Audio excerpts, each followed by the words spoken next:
బావా, అమ్మడానికి నువ్వెవరివి, కొనడానికి వాడెవడు? ఈ స్థలం మా నాన్న సంపాదన. దీన్ని మీరెలా ఆక్రమిస్తారు? అన్యాయంగా లాక్కుంటే నేను ఊరుకుంటానా?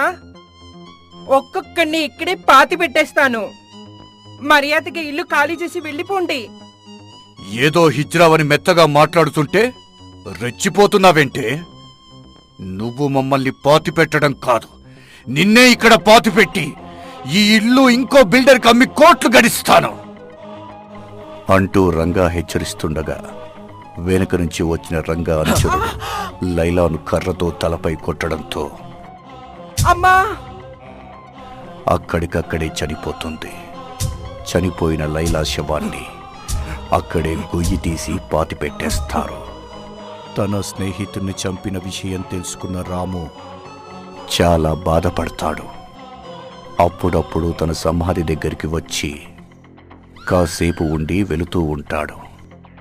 ఇదిలా ఉండగా తనని చంపుతానని భయపెట్టిన లైలా విషయం మర్చిపోలేని రంగా ఇల్లు కట్టుకోవాలనే ఆశ తీరకుండా చనిపోయిన లైలా ఆత్మ రంగాకి నిద్ర లేకుండా చేస్తుంది.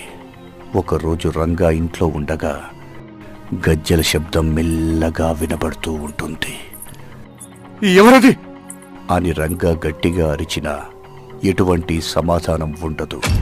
నా స్థలం నాకిచ్చే రంగా, అక్కడ మా అమ్మకి ఇల్లు కట్టివ్వాలి. ఎవరు నువ్వు? ఎంత బతిమాలిన వినకుండా చంపేశా కదరా, నిన్ను వదిలిపెట్టాను, రక్తం కక్కుని చచ్చేలా చేస్తాను. లైలా మాటలకు చెమటలు పట్టిన రంగా